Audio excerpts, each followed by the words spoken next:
Good afternoon. Today we started talking about rounding. We'll spend pretty much all week on rounding. It's always a difficult topic to discuss because it's kind of a theoretical idea, and there's lots of variables that go into it. Let's get into it. So, we talked about a couple examples of when we might round. Somebody might say, I've been teaching for about 10 years, or I've been teaching for about 20 years, or I'm about 10 years old, or the car costs about 20,000, or a used car costs about, 5,000, or whatever it is you're doing. If you don't want an exact number, but you want to give a general idea of how much something is, you use rounding. So we use some base 10 blocks to talk about tens. If we have 3 base 10 blocks, are we closer to 0 tens or are we closer to 1 10? Well, the students knew, well, there's just 3 away from 0, so we are closer to 0 tens than 1 10. As we add some more of these base 10 blocks, if we just have 4, we're still closer to 0 tens than 1 10 because we're only 4 away, whereas we're 6 away from 1 10. We get to 6. We get to 8, we're getting closer to 10, so these would be closer to 110, which we can visualize next to here, or next to this. It has been a long day. I apologize if I can't speak properly. All right. Other way, Mr. Haney.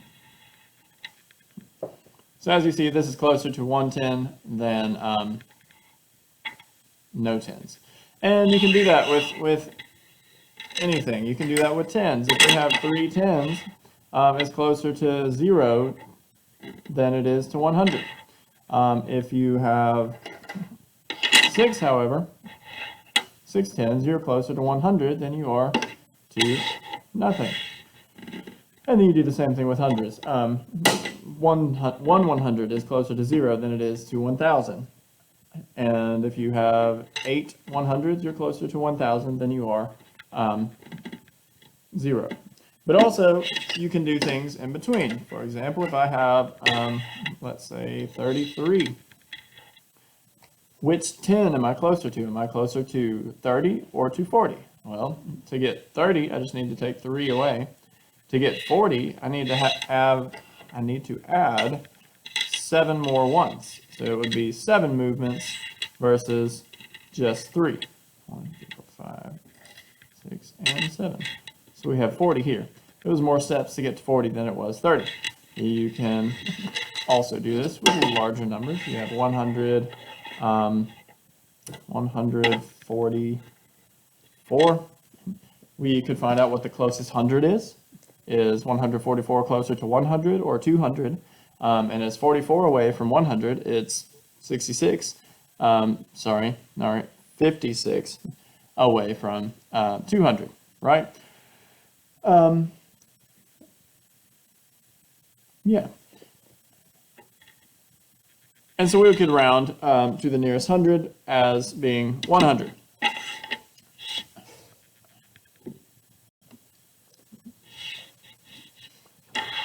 However, if we had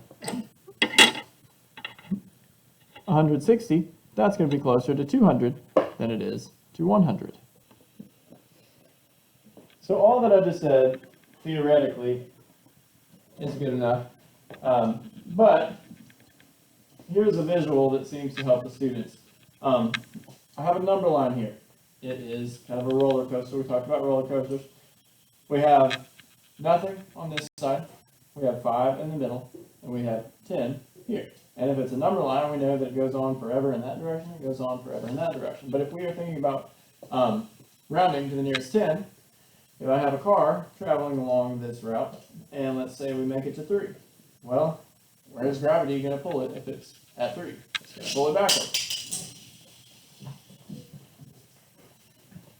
If we go to 6, or 7, or 8, or 9, it's going to go this way toward 10, right? The only thing is, when it gets to 5, we have to have some extra steps. When it gets to 5, we talked about how on a roller coaster, you get pulled up the track from the beginning, Then you get to the top. The chains have pulled you to this point. You might stop. They build the anticipation. You get super excited. Your heart starts racing. You look down. You think, I'm not sure I should have done this. And then they release you using some sort of pressurized system, which sends you going towards the greater side. The beauty of this is that this doesn't have to just be 0 and 5 and 10. This could be, if we're rounding to the nearest 100, this could be 0, 50, 100. This could be 0, 500, 1,000. This could be 20, 25, 30. This could be 300.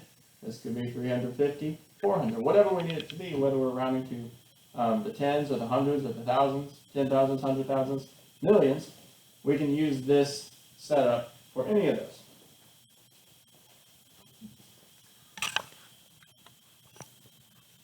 And so after I showed it to them with this model, let's see if it's working. We showed how to draw it.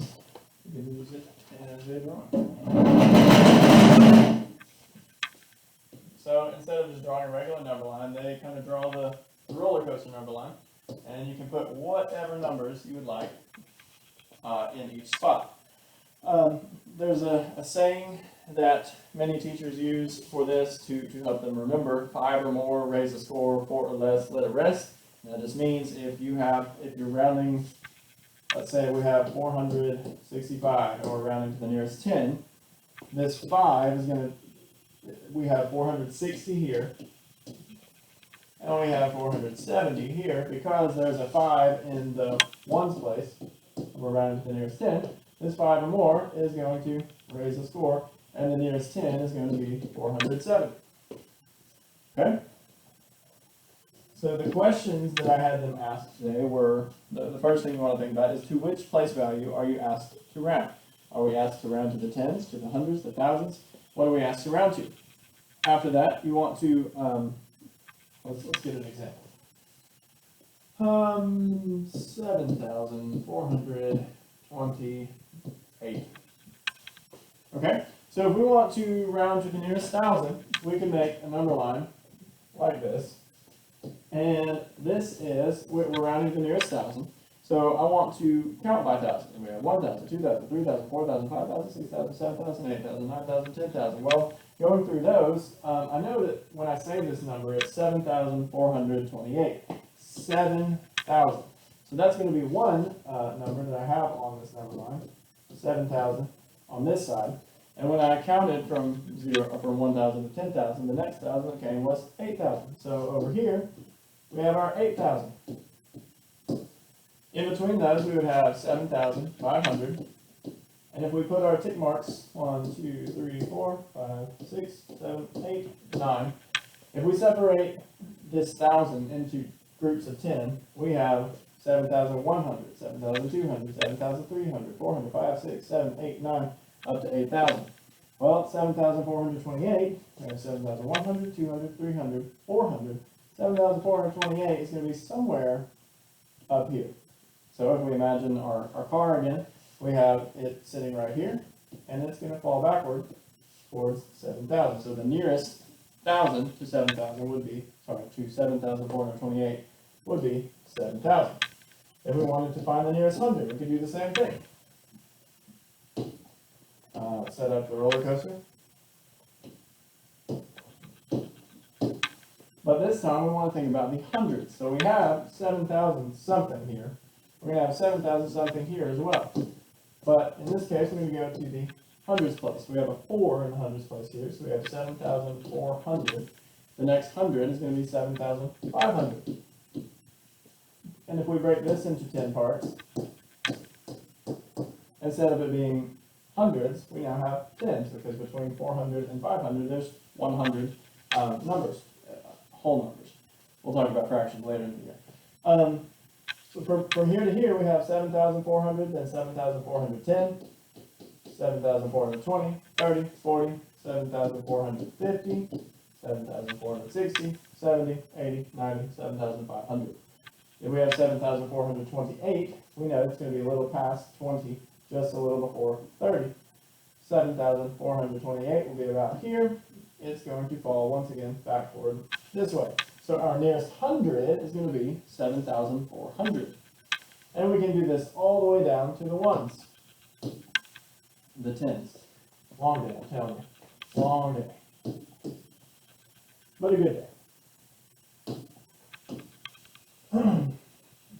So once again, we're going to look all the way down to the tens place. We know that we have 7,400 something.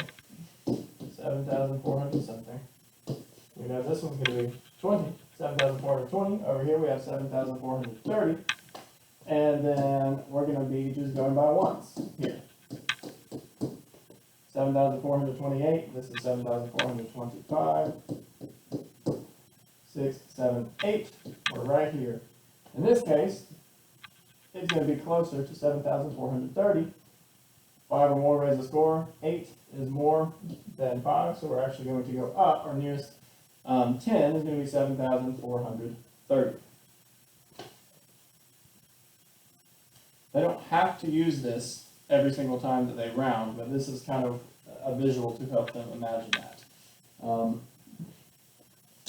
So if you need any help at home, if the students need any help, you can remind them of this strategy and be practicing it with them.